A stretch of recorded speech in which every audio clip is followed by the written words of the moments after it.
Hey, everybody, off the Mike Sports Network here. So the NBA Finals are over. The Oklahoma City Thunder are your 2025 NBA champions. They beat the Indiana Pacers 103-91 in Game 7.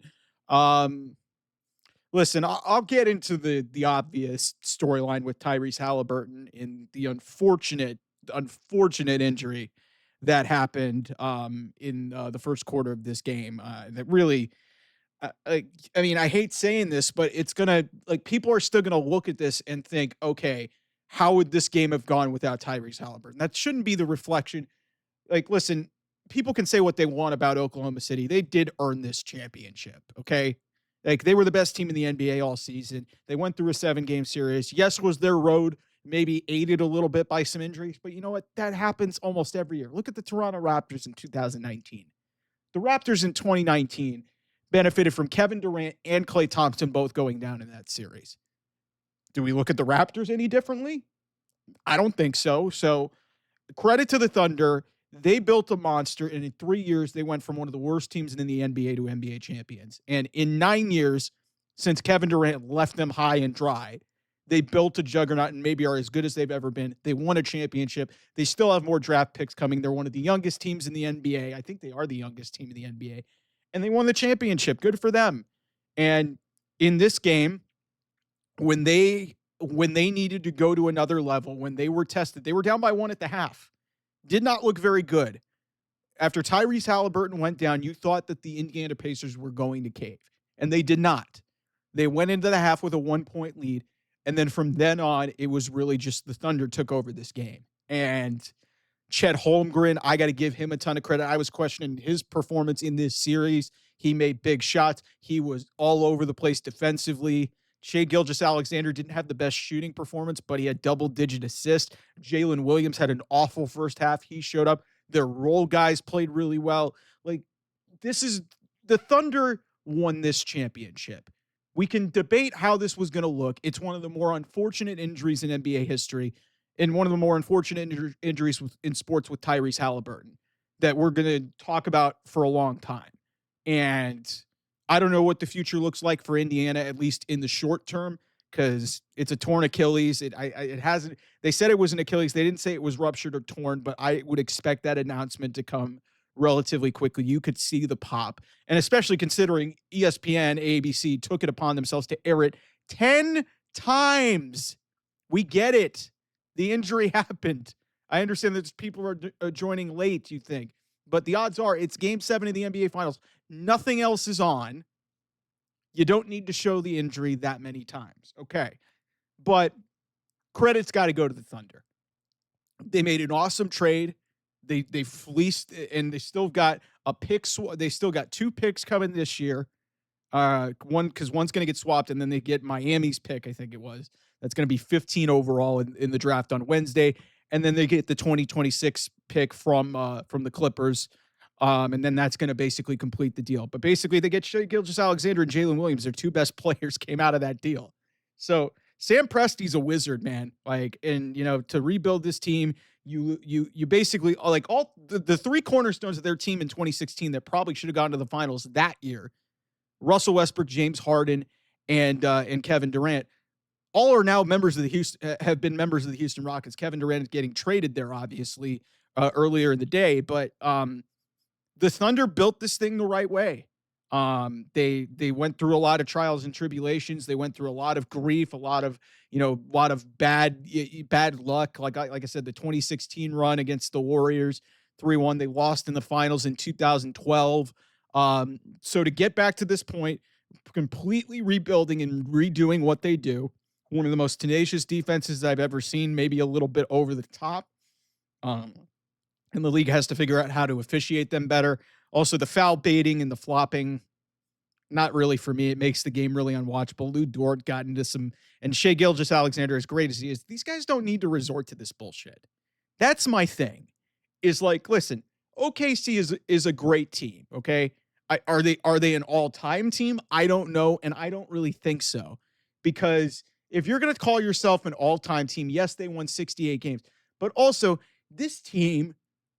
Granted, the 73 win Warriors considered one of the greatest regular season teams of all time. They came up short in Game 7. Oklahoma City won in Game 7.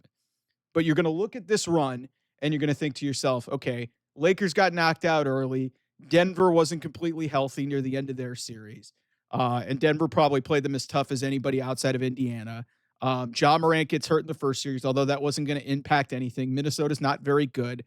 Oklahoma City was just head and shoulders against everybody else. But I think it is fair to really question, is this team an all-time great season? Because they did, yes, they won what? They won 68 games in the regular season. They won 16 in the playoffs. So they won 84 games this year. But if a couple things don't go their way, they may not have even gotten to the conference finals. Okay.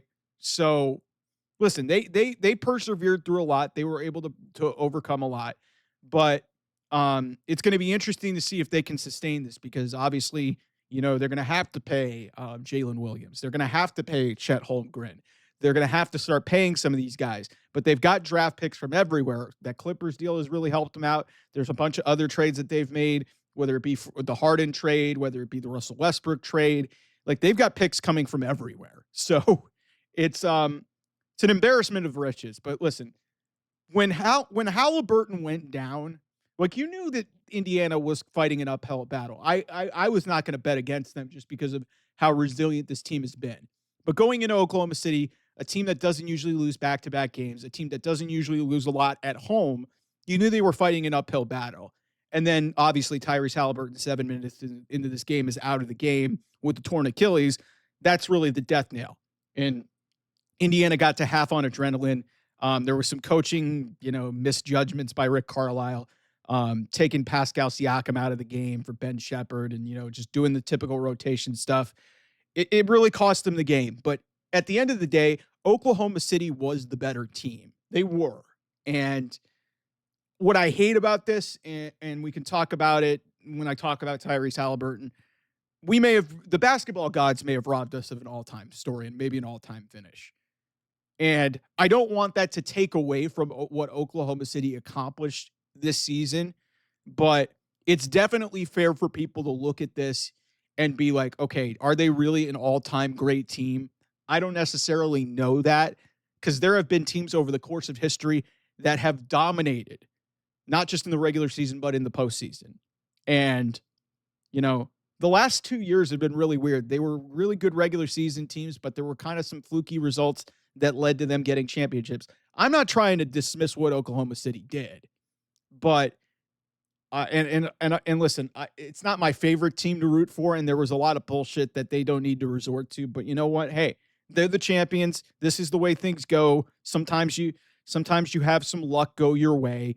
And hey, congratulations to them. Congratulations to Sam Presti. I feel horrible for the people of Seattle, as the Sonics left them about 20 years ago to go to Oklahoma City.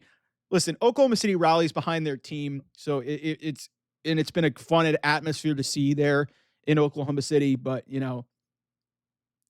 I think for basketball's sake, it would have been much cooler to see Indiana win this series. But, wasn't in the cards. And, I got to give Oklahoma City credit, man. Like, they were down in 2 series that went 7 games, down 2-1 on the road, and had to go win a game. And then they ultimately were able, after losing Game 6, to come back home and win Game 7. This is why the regular season matters, is you get home court advantage. And they won more. They won 68 games during the regular season. So they got the right to host games at home. And, they made all the right moves in the offseason. They get Isaiah Hartenstein, Alex Caruso, their cornerstone guys, their young guys all stepped up big time.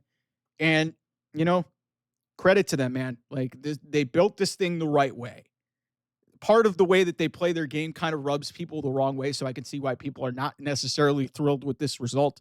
But they got the best player in the league, the MVP, and a bunch of young dudes around there. You got a young budding star in Jalen Williams. You got a young and budding star in Chet Holmgren, who didn't play his best at points during the playoffs.